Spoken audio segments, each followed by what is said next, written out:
Okay, everybody, thanks for joining us. This is a Rocket webinar brought to you today.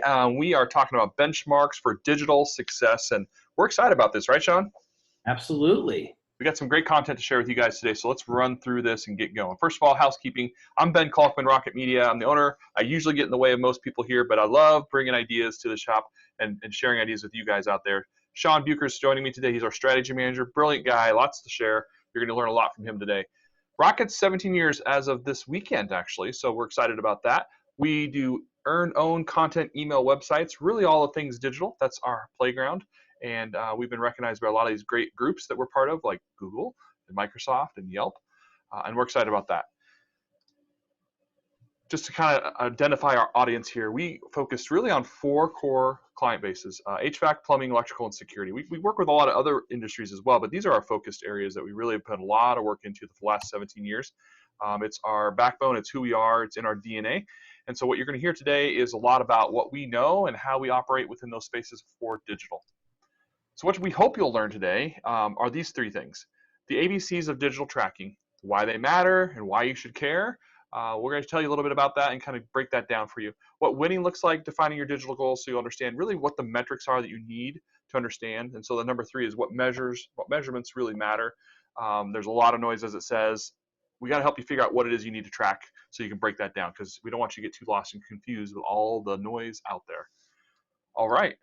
So let's talk about metrics that matter, Sean. All right. So in the landscape of digital and just marketing overall, people are constantly bombarded with acronyms, things that they're supposed to be paying attention to, and there's a lot of noise, as we just said. How do we break that down and make it something that's digestible, easy to understand for us when we're small business owners, maybe marketing coordinators who don't have a ton of resources to work with? We want to make sure that we understand kind of the core basic concepts here. So what we often call this are the ABCs: acquisition, behavior, conversion. Acquisition: how did a client or a customer get to my web property?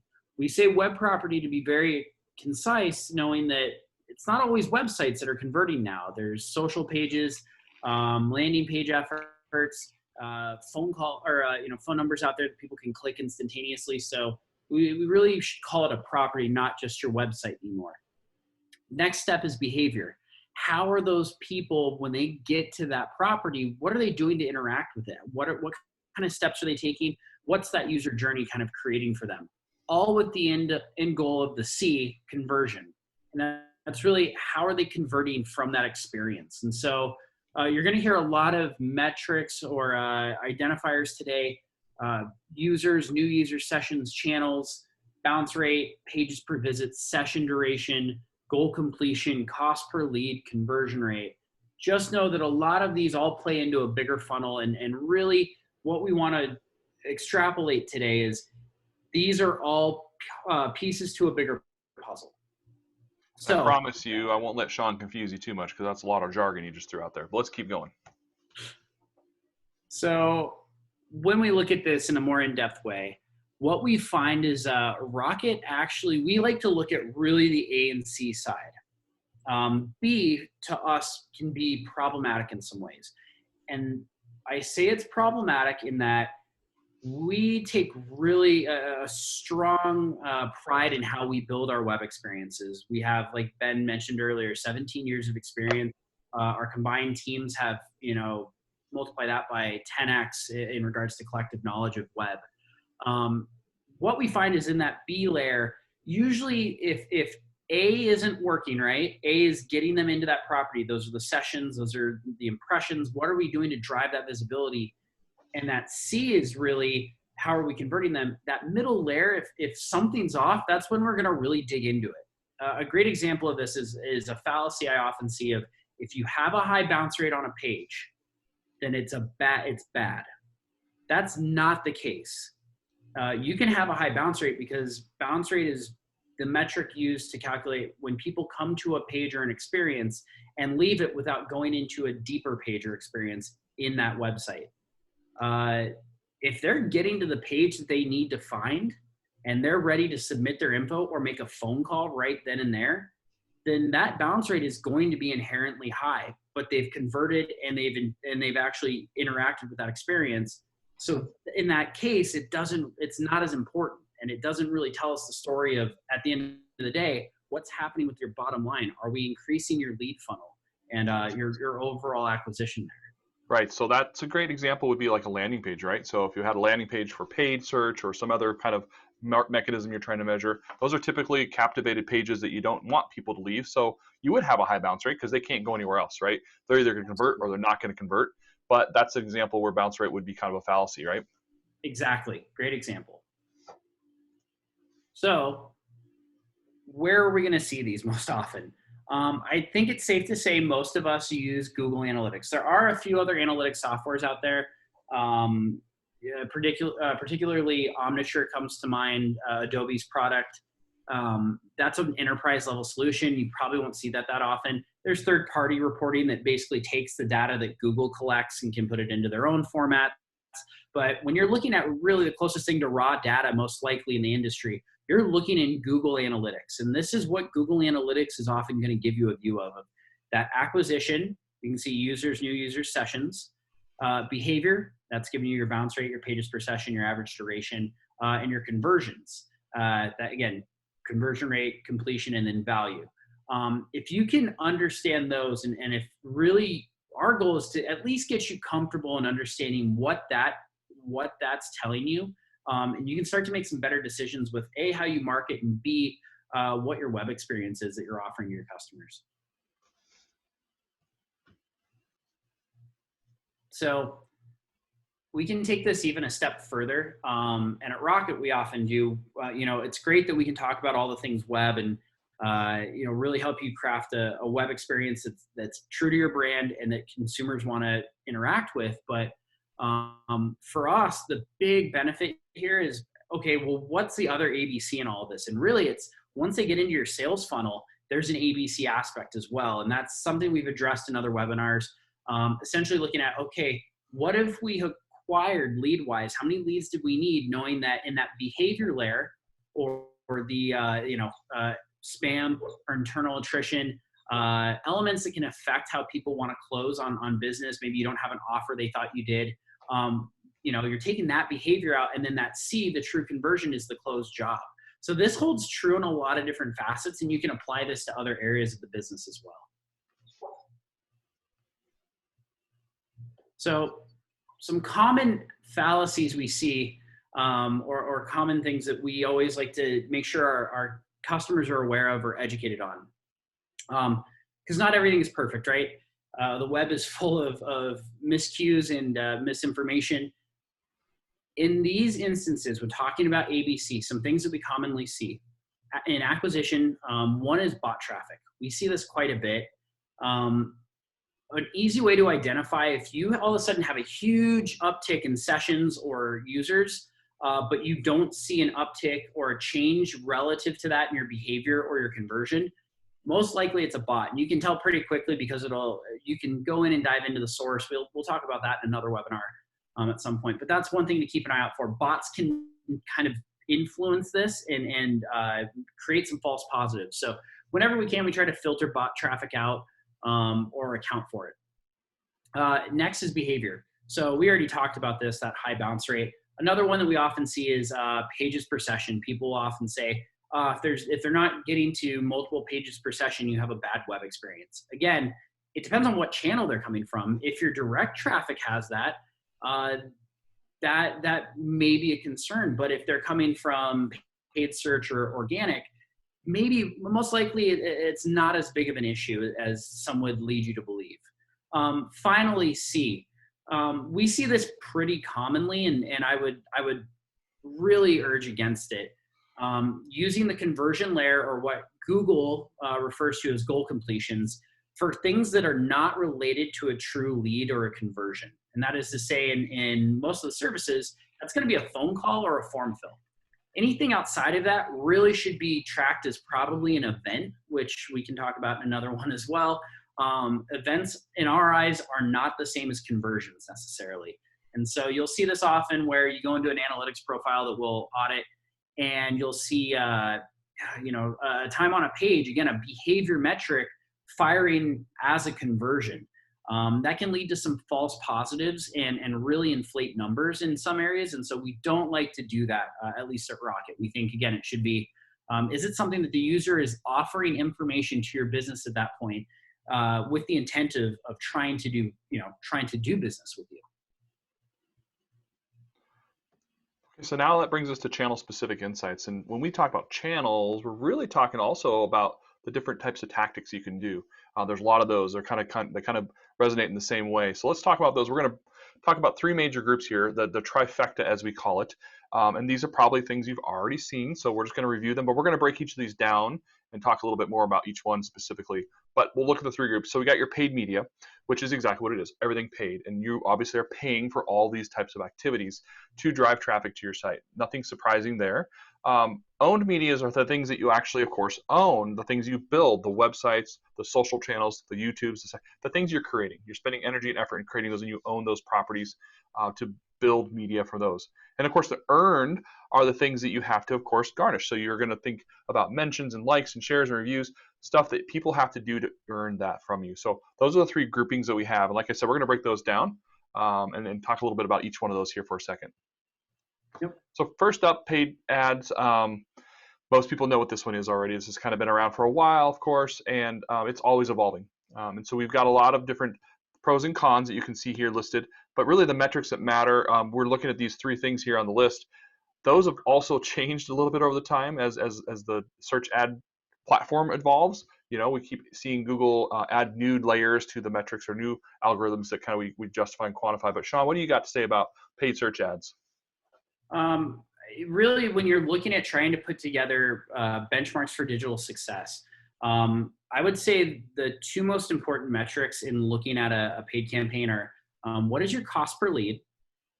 Because that's going to affect your bottom line. It's great that you can drive if you can drive a lot of leads, but are they good leads? Are they quality leads? And what are you willing to pay for those relative to the service you provide?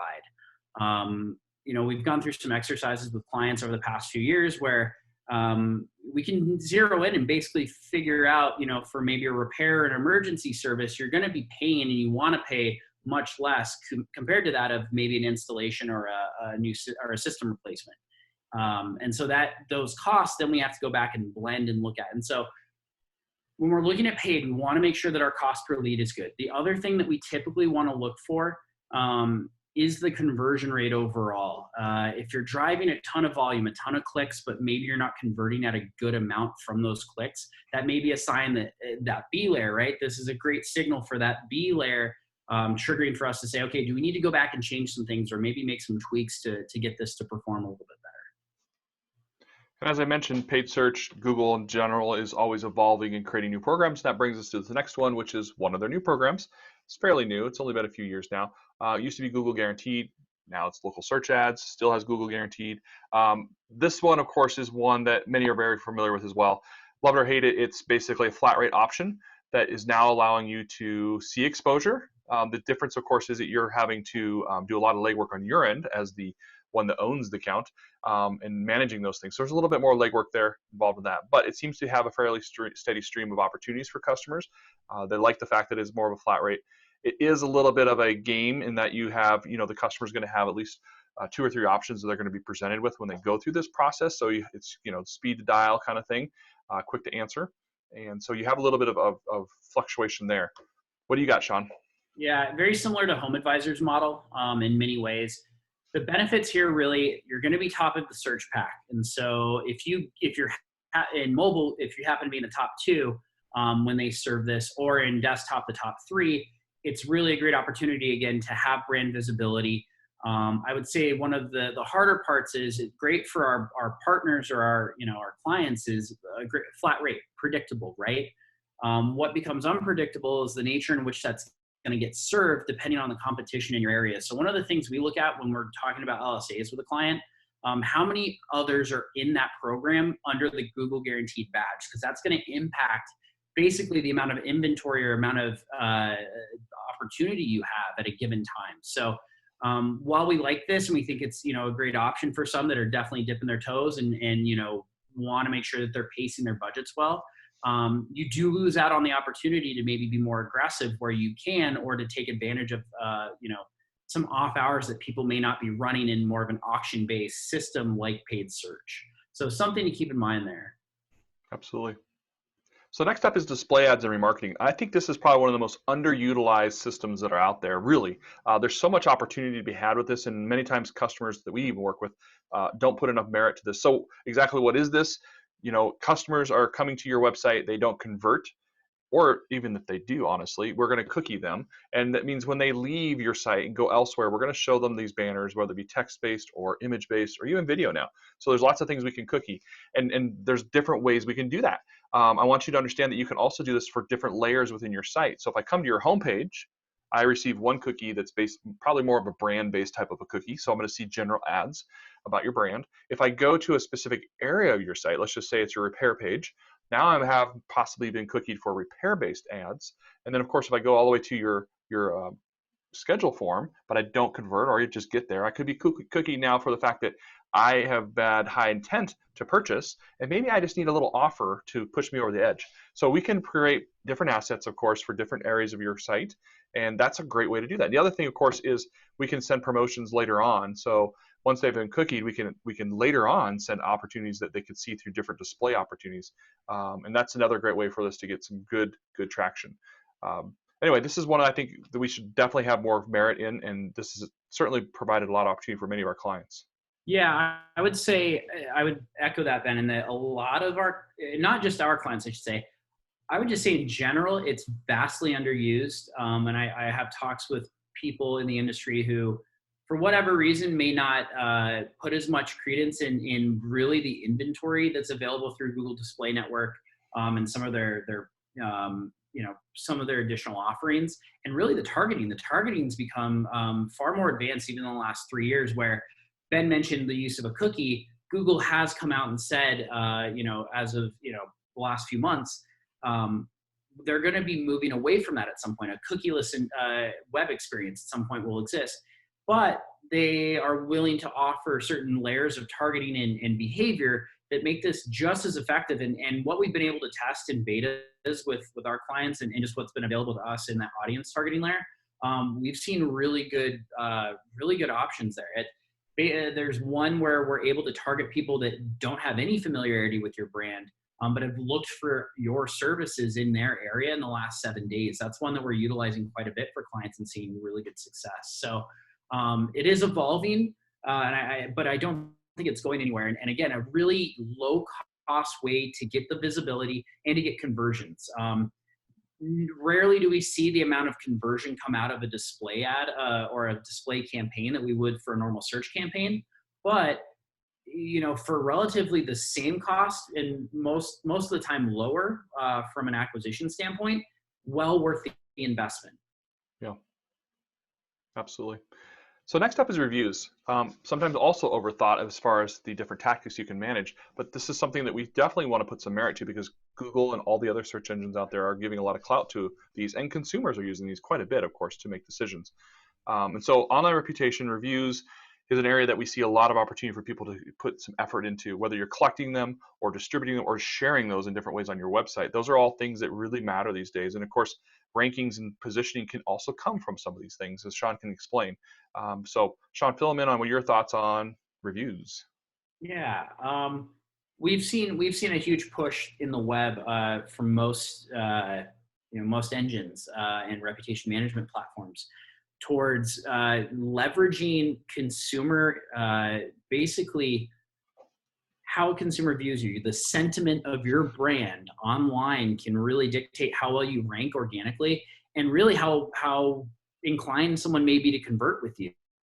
I think they often say like a half-star rating increase correlates to roughly a 15 to 20% increase in conversion for a brand.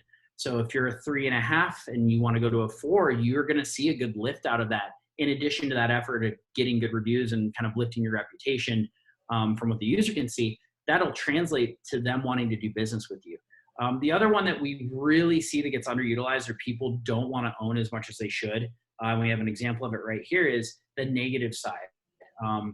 Responding to negative reviews can have a huge influence on your ranking, because it shows that you're willing to be transparent. It shows that you're engaged, that you're actually actively managing your listing. And oftentimes what we'll find is someone may go back after you've responded and addressed that issue and leave a new rating that's much higher, which means you're able to offset the score of that negative rating, or they may take their negative rating and just eliminate it altogether. We see this in Yelp quite a bit as well. So managing this and owning it, it may seem tedious, but it's if you had someone bad mouthing your business, face to face or not online, you would want to make sure that you're addressing that customer's need. This is the same idea in practice. It just happens to be in a more open forum. So reviews are definitely important. Moving on, we're into social now, and this is still under the earned media category. So you're earning these. And so this is one where you really have to put some attention to make a good, strong focus on your messaging and your positioning within what you do with social. I always attune social to kind of the billboard on the highway approach, right? So as you're going down the highway and you see those billboards, you get some eyeballs. You don't always see a lot of actions come from that. It's more brand recognition. People are starting to kind of get familiar with who you are and how you position yourself, the type of messages you have. And honestly, people are usually trying to be quite clever with billboards. Same is true for social media now. In this case, you're looking at how can you position yourself in the community to be seen as approachable, friendly, all these different types of positions so that people are wanting to do work with you. I wouldn't put a lot of effort into thinking you're going to get return as far as lead volume through this type of mechanism or this type of tactic, because that's not usually the case. There's a few opportunities where you can run promotions, and we'll talk about that in a bit. But in general, it's statements. And so one of our customers here, Morris Jenkins, does a great job with their social media. We'd love to highlight all their work because they're really good at this. And this is obviously true to today's time that we're in. But a lot of activity here. 1,000 likes for an HVAC company for a social post is almost unheard of. And so they're great following because they've really done a good job of positioning themselves. They have a consistent message. People enjoy the content because they have fun with it. Does it relate to what they do? No, it doesn't really. It's really about the attitude they're trying to position themselves as. So you know what kind of business they are. They're fun to work with, obviously, and they have a fun attitude, and they're not afraid to share it. And that resonates well. So as you kind of look at your social and how you're positioning that effort, be kind and be concerned about where you're positioning yourself and what is that voice you're trying to resonate with. Yeah, and one thing I want to emphasize here is the reach. Organically speaking, at least with Facebook, we know that organic reach on Facebook is less than about 1% these days. There's a lot of pay to play out there. So some things to think about in metrics that matter. Yes, we love the engagement metrics. That's always something we want to track and look at when we're putting an effort out there, especially one that's meant to drive, discussion like this. If you're promoting that or paying to promote it, and that can be done for $5 to $10 per post, and you can see a lot of eyeballs to it. It can help grow your brand over time. But something to keep in mind is if you're going to be doing that, depending on what your messaging is, conversions may or may not be a cost per lead metric may or may not need to be factored into that with that effort. So kind of walking a fine line here of really what's earned versus going into paid. But the big indicator here, the big one we really want you to remember is if you can put out good content that's shareable and you think is engagement worthy, and it's, beyond maybe the typical plumber crack joke once in a while or anything like that, you're going to see good response from it. And over time, as people start to think when I need it, I want to work with that brand because I feel comfortable with that brand. Absolutely. So next up is one that Sean's most passionate about. So I'm just going to give him the full reins on this one because this is SEO and organic side. This is kind of his wheelhouse. So have at it, Sean. Tell him everything you need to know. So SEO and organic is the long play. This is not the long, well, I don't want to say long con because it's not a con. If you do this right and you can withstand the test of time, you can build up a great way to acquire new leads at a very low cost. Speaking in generalities, we often see lead acquisition costs from our organic efforts, and that's including SEO and content together. We're seeing CPLs anywhere from as low as $1 all the way up to, $50, $60, maybe $70 for a newer client. But when you start to scale that and think about that over time, right, that can offset maybe when you're working with paid search, a little bit higher of an acquisition cost because of the competition there. And so we'll get into this in a second, but using this in unison with some other tactics, you can really start to build your brand, build trust and authority. You just have to be willing to be patient sometimes and really commit to a process and work with a partner that knows a good cadence and has some strategy around how they want to build that authority with you. When it comes to those metrics that we really like looking at there, impressions and sessions, we have a client, or I'm sorry, an employee that loves seeing the impression before session. That is true, right? We see your impressions going up, your sessions are going to follow. It's almost like that. If you build it, they will come concept with organic. So this brings us to organic social, which is similar but different, right? And this is more about the brand presence. And I think, Sean, that's really what you kind of talk about when you talk about social organic, right? Yeah, and really what's important here is how are people looking and viewing that property? Are they sharing it? Are they recommending you? So going beyond maybe that post and really kind of inclusive of some online reputation in a way, making sure that your channels, so is your YouTube consistent with your website, which is consistent with your Facebook, right? Again, we highlight Morris Jenkins here because they do a great job with making sure that their brand feels consistent across their channels. And it shows. So if you are going to commit to doing something like this, I highly recommend making sure that you have the time and effort to focus on maybe 2 or 3 channels. Don't think you have to be everywhere and everything to everyone. Find a few that really work well for your type of workflow, the messaging that you have and your brand's voice, and then build there. And then when you feel like you've mastered that, move into another one. We often see people get really rushed thinking that they have to do, too much, and it ends up being too little in many ways. So something to think about when looking at how you attack your social strategy. So this next one I am really passionate about actually is email. And this is one where to make this effective, it has everything to do with your list. Your list is the gold, really. And so those that don't have a very long or big list to communicate to don't see as much attention to this. But that's the name of the game here. So we're highlighting rather Horizon here because they've got some great examples of promotion emails that they've been creating. And so I wanted to bring these up because this is one thing that I think people don't take enough advantage of.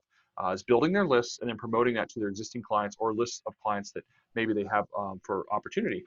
And so you have a couple of mechanisms you can consider here with email. One being newsletters or other type of communications, announcements, newsletters that are on a more regular generated basis, where we're kind of just creating a cadence of communication to make sure we're always top of mind with those customers, making sure that they know what's going on with your business and opportunities they have to work with you. So that's a great way to kind of continue this. And then you have the promotion side that we're showing here, which is all about getting an offer out there that's stimulating an activity. And we'll talk more about marrying these with other tactics in a bit.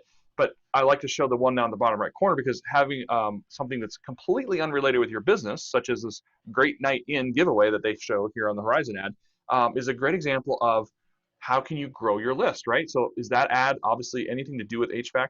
Nope, not really. I guess you get electric blankets, so there's a little bit of some kind of services going on there. But really, it's all about growing your list, right? And so you're getting people who really could care less about your business, but are really resonating with this promotion, but they see your brand connected with that. They're willing to give you some of their information, name and email, whatever, to win a thing. And now you're growing that list. So keep that in mind as you're trying to think about how can I build that gold that I need for this to work. That's one of the ways. You're obviously doing different things with the community, different things with the charities. Keep those in mind as you kind of come up with different tactics or ways to kind of grow that list. But certainly an area that we think you should put a lot of effort into. Yeah, and on the metric side, as Ben said, your list is gold. A really basic concept with email to think about. If you have a list of 10,000 customers and you have an average open rate of 20%, that tends to be on the higher side, but that's something, let's just benchmark it there. That's 2,000 opens from that email list.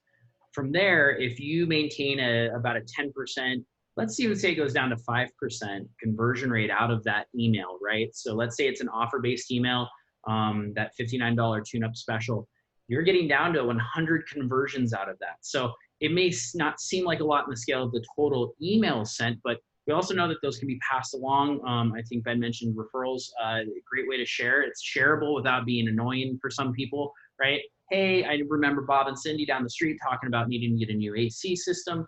Easy to send it over. Hey, I got this offer from the guys I work with. So there's kind of twofold there, in that power of the list is really key. And then it becomes kind of a numbers game down from there of how do we drill down into the funnel. And if we can make our funnel really consistent, we can be very predictable in our outcomes from that as well.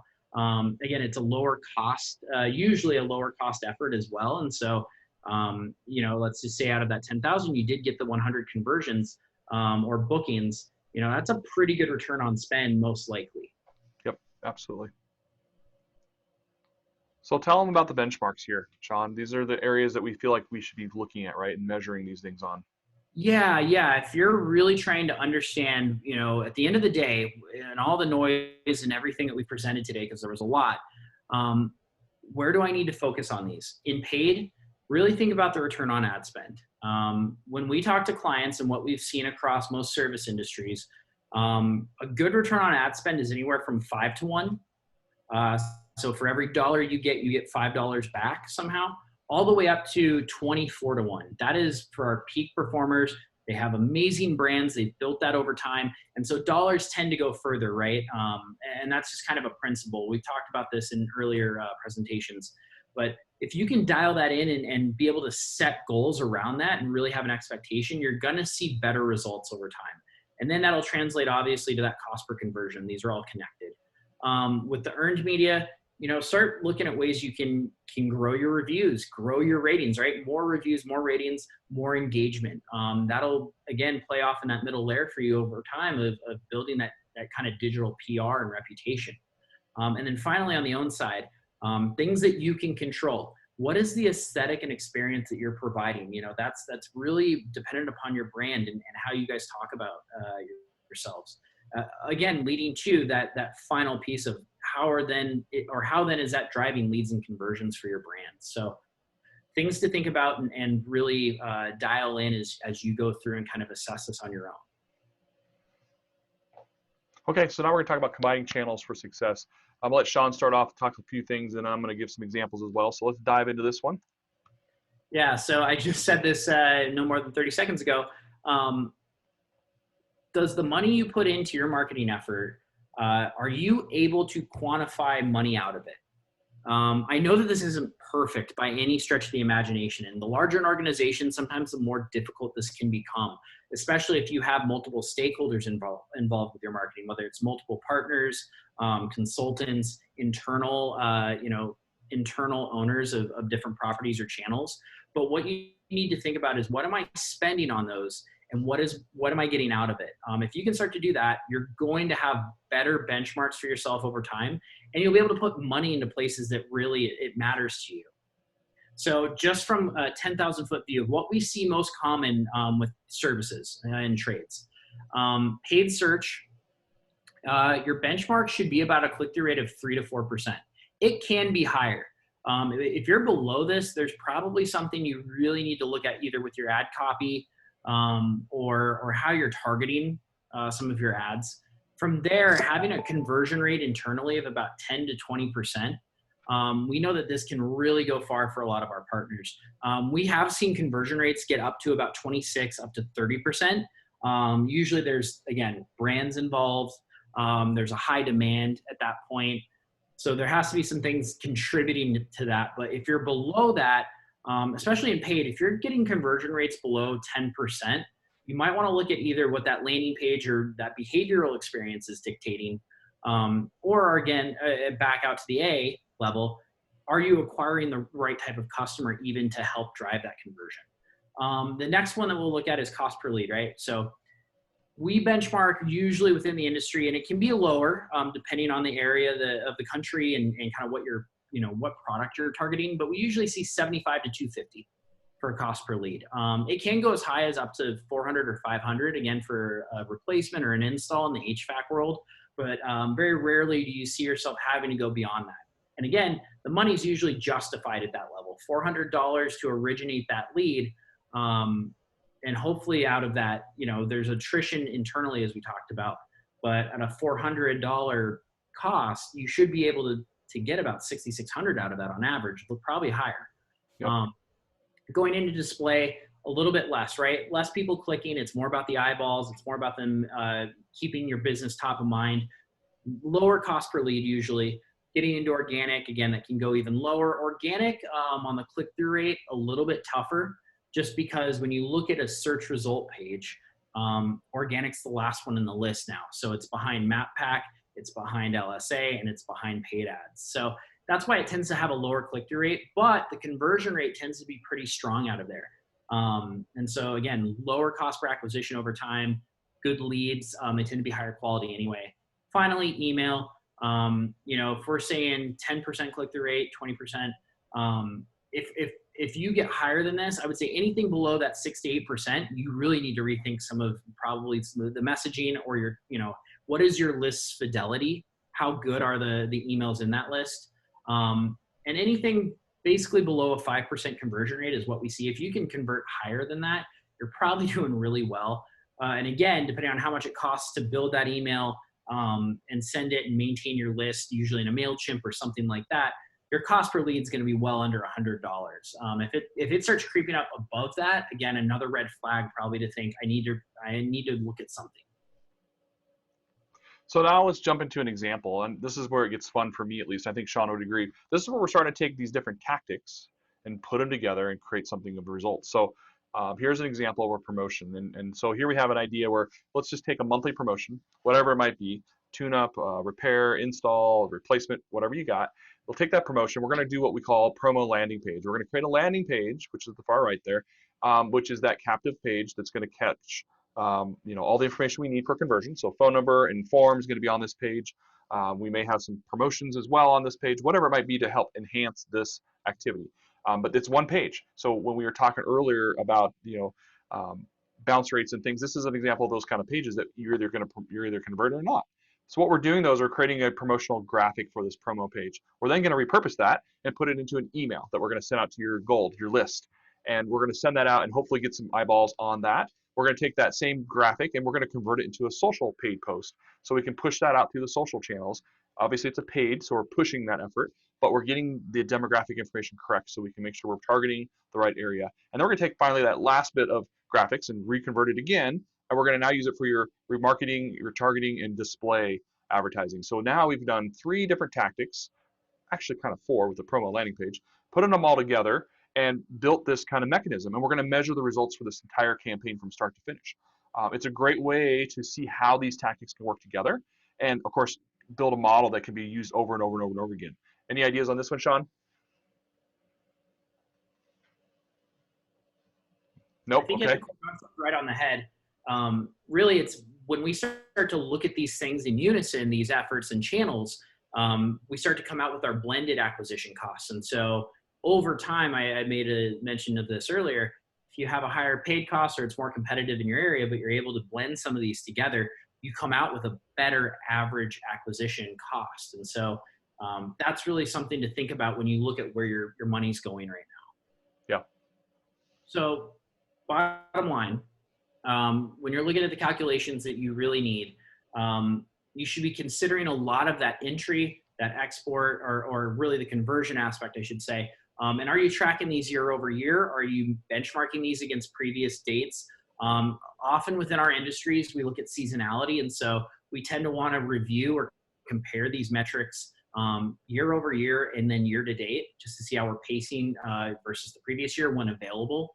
If we don't have those, obviously, it's a little bit harder, but we can get to some heuristics and start from there at least. But you should be having these discussions with your partners. Your partner should be very transparent about this. If they can't prove out leads driven or opportunities driven to you from their efforts, then you need to have a bigger conversation about what your expectation is and what you need to have success. So let's kind of get to the bottom line here. When we kind of break all this down, when we go through the different channels, whether you look at it from a large holistic picture of all the channels combined or individually, we really have 4 benchmarks or measurements that we think are the most important. Views and impressions, clicks, sessions, conversions, and then cost per conversion. So if you're out there and you're one of those scorecard guys like I am, these are 4 pieces of the scorecard you certainly should have out there on your scorecard to kind of measure how things are going and making sure that you're looking at that data on a regular basis.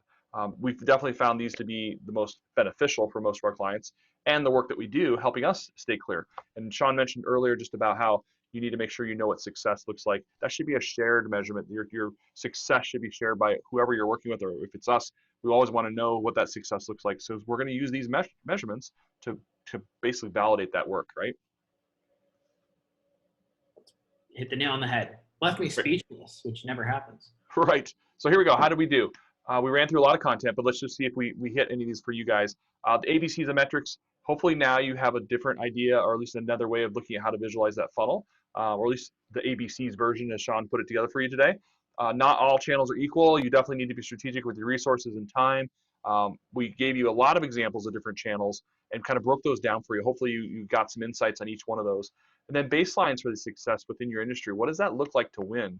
Again, sharing that with your partners so that they know what that looks like. And then those key metrics that we just hit a few minutes ago, knowing what those are, controlling your costs, and making sure the money's coming back is key, right? So those are the key takeaways from what we hope you got today.